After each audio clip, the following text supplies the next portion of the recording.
वाचो वेगम मनसा क्रोध वेगम जीवा वेगम उदर उपस्थ वेगम।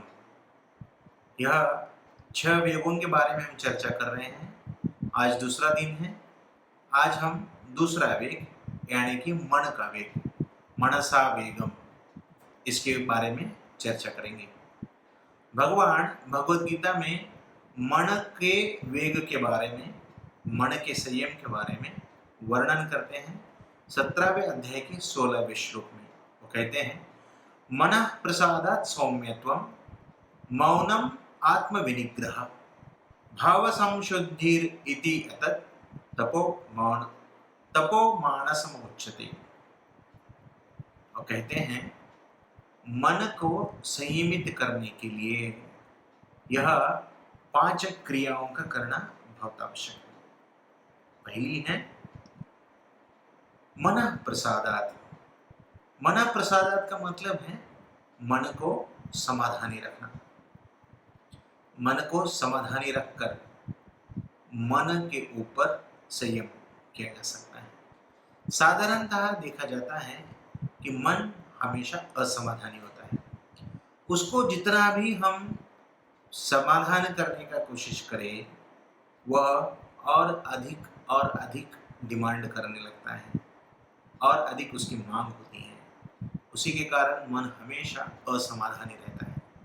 तो हमें मन को समाधानी रखना सीखना चाहिए। हमारे आचार्यगण कहते हैं, हेविले अनंते तैसे चिरावे चित्ती असुद्यावे समाधान। जैसे हमें जो स्थिति मिला है, जो परिस्थिति मिला है, जो लोग मिले हैं, उससे ही हमें समाधान व्यक्त करना चाहिए और जो साधन है उसी में आनंदी रहना सीखना चाहिए। यह मन का पहला संयम है। यह पहली मन की तपस्या है। दूसरा वर्णन करते हैं सौम्यत्वम, मतलब मन को सीधा साधा रखना चाहिए। मतलब मन को द्विधा में, अंदर एक और बाहर एक, ऐसे जीवन नहीं जीना चाहिए।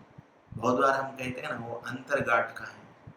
मतलब मन में उसके कुछ और चल रहा है, लेकिन बाहरी व्यवहार उसका कुछ और है। जैसे हम कहते हैं, मुख में राम बगल में छुरी। बाहरी व्यवहार और आंतरिक विचार का समन्वय न होना, यह बहुत महत्वपूर्ण होता है जीवन में, कि हम जो सोच रहे हैं वही बोले, वही करें। मनसा वाचा कर्मणा, यह तीनों अगर एक हो तो जीवन में हम कुछ भी प्राप्त कर सकते हैं। बहुत सारे लोगों का हम विश्वास संपादन कर सकते हैं, लेकिन जिसका मन और उसका वाचा और उसका कार्य भिन्न होता है, वह व्यक्ति जीवन में कभी भी सक्सेसफुल नहीं हो सकता। इसलिए मन को सिंपल रखना चाहिए, स्ट्रेट फॉरवर्ड रखना चाहिए। जो मन में है वही हमारे वाचा में और वह कर्म में दिखना चाहिए। डुप्लिसिटी मन में नहीं रहना चाहिए। तीसरा, मन का जो निग्रह है, उसमें भगवान कहते हैं मौनम आत्म विनिग्रह। मौनम तीसरा महत्वपूर्ण चीज है कि मौन मतलब हमारे जो विचार हैं, मन के प्रमुख 3 कार्य होते हैं। उसको कहते हैं थिंकिंग, फीलिंग और विलिंग। विचार करना, अनुभव करना और इच्छा करना। उसमें सबसे महत्वपूर्ण मन का कार्य है विचार करना, थिंकिंग। हमारे जो भी विचार हैं वो बहुत गहन होना चाहिए। हमें सुपरफिशियल जो ऊपर ऊपर के विचार हैं उसको इंटरटेन नहीं करना चाहिए। जितना हो सके अगर हम अपने विचार महान रखें, दूसरों के कल्याण के रखें, तो हम जीवन में सक्सेसफुल होते हैं। मन का ये सबसे बड़ा निग्रह है कि हम स्वार्थी विचार न रखकर परोपकारी विचार को धारण करें और ऐसे विचारों का हम अपने जीवन में अवलंब करें। चौथा मन का संयम वर्णन कर रहे हैं, वह है आत्म विनिग्रह, मतलब सेल्फ कंट्रोल, खुद के ऊपर नियंत्रण। हर एक चीज में हम सहज रूप से सहज सक्सेसफुल हो सकते हैं अगर हमारा नियंत्रण अपने मन के ऊपर है। अगर हम आत्मविनिग्रह सेल्फ कंट्रोल्ड हैं तो हम सारे संयमों को एक साथ प्राप्त कर सकते हैं।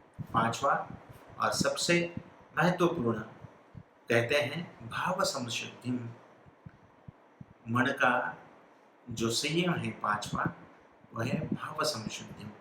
मन को हमेशा शुद्ध रखने की चेष्टा करनी चाहिए।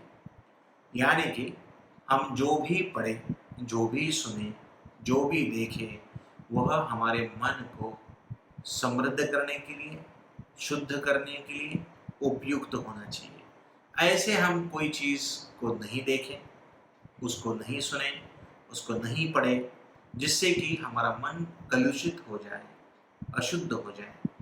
इसलिए अगर हम शास्त्र का पठन करें, श्लोकों का पठन करें, मंत्र का उच्चारण करें, भगवान का दर्शन करें, अच्छे विचार सुने, तो हमारा मन शुद्ध होता है। और यह 5 चीज़ें करने से हम मन के ऊपर नियंत्रण पा सकते हैं। और जो व्यक्ति का मन उसका मित्र कंट्रोल में है, मन उसका मित्र होता है। और जो व्यक्ति का मन कंट्रोल में नहीं है, उसके नियंत्रण में नहीं है, वह मन उसका शत्रु होता है।